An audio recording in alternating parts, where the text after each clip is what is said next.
Sir 9 मई के हवाले से आपने एक बहुत तफसीली दोबारा सारी चीज़ें सामने रखी जो था।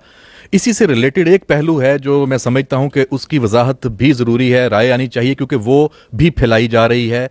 उस पर एक मौक़िफ़ जो है जो पीटीआई का, उनकी जो क़यादत है, बानी चेयरमैन, सब उसको मुसलसल वो लेके चल रहे हैं। जो 9 मई पे जो हमला हुआ या जो सारे वाक़यात हुए उस पर मुकदमात चल रहे हैं और उस पर बहुत कुछ हुआ और अभी भी हो रहा है।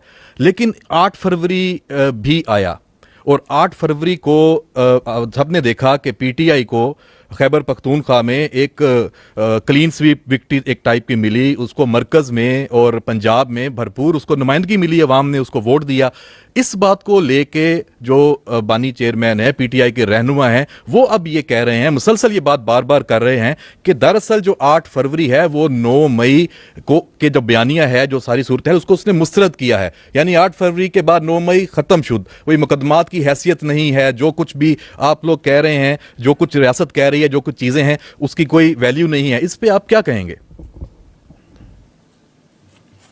झूठ का एक मसला होता है कि एक झूठ को छुपाने के लिए कई झूठ बोले जाते हैं। ये प्रोपेगेंडा का होता है, एक के बाद एक के बाद एक। तो ये जो बयानिया बनाया जा रहा है कि 8 फरवरी में 9 मई गायब हो गया, गुम हो गया, जो भी आपने जिस तरह भी इसको बयान करें आप। लेट्स सी दी फैक्ट्स, क्योंकि मैंने आपको अभी इस पिछले सवाल में अर्ज की कि हमारे जो ताकत है, जो सच्चाई है, वो सच्चाई और फैक्ट्स है। 8 फरवरी को जो टर्नआउट था वो तकरीबन 47% था। तकरीबन 6.5 करोड़ या 65 मिलियन जो वोटर्स थे उस दिन उन्होंने वोट कास्ट किया। उसमें से ये जो मखसूस सियासी पार्टी, जो कि ये जिनके लीडर्स, मैं ये मुकम्मल नहीं कहता कि मुकम्मल पार्टी, उनके जो लीडर्स हैं, जो आपने जिक्र भी किया, वो ये बात करते हैं कि जी ये बयानिया उल्टा हो गया। उस पार्टी को पड़े 18.5 मिलियन वोट, जो कि कुल का बनता है 31%। तो 69-70% जो वोट पड़ा वो तो उस बयानिया को नहीं पड़ा। तो हम जमहूरियत में रहते हैं ना, अक्सरियत किधर है, वो तो उधर गया। और अगर मैं इसको आबादी के तनासब से देखूं, पाकिस्तानी कुल आबादी का ये 7.5% बनता है मेरे भाई। तो 92-93% जो आपकी आबादी है उसने तो उस बयानिया के साथ नहीं खड़ी हुई। और ये तो हम ये इसलिए कहें कि अगर ये अज्यूम करें कि जिसने उसको 18.5 मिलियन ने वोट डाला, उसने कहा कि 9 मई बिल्कुल ठीक हुआ था और बिल्कुल ये फौज पे हमला होना चाहिए था और बिल्कुल ये शहीदों की तस्दीक होनी चाहिए थी, हमारा यकीन है कि ऐसे नहीं है। हमें यकीन है कि इस अवाम, इस पाकिस्तान के शहरी अपनी फौज और इदारों के साथ खड़े हैं। ये एक और झूठ है कि जो उसके साथ है, जिसने उसको वोट दिया, वो फौज के खिलाफ है। ऐसे नहीं है मेरे भाई।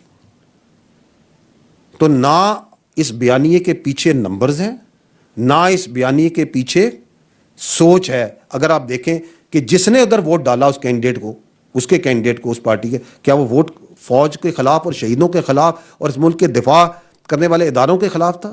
क्या वह वोट 9 मई के जलाओ घेराव के हक में था? Absolutely not.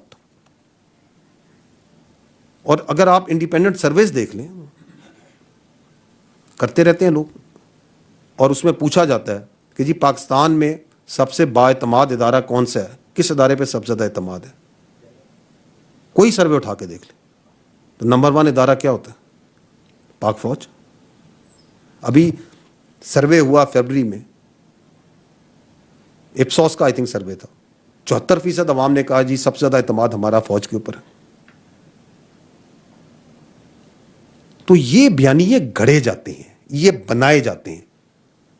अनफॉर्चुनेटली ये एक ऐसी बयानियों, प्रोपेगेंडो और झूठ के अंदर पाला जा रहा है, लोगों को ये दिन भर चलाया जा रहा है। मैं ये रिक्वेस्ट करता हूं कि हकाइक को देखा जाए,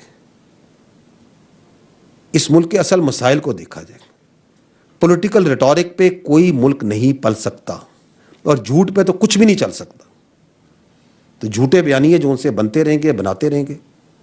हम सच्चाई और हक के साथ खड़े हैं, खड़े रहेंगे, खड़े रहेंगे।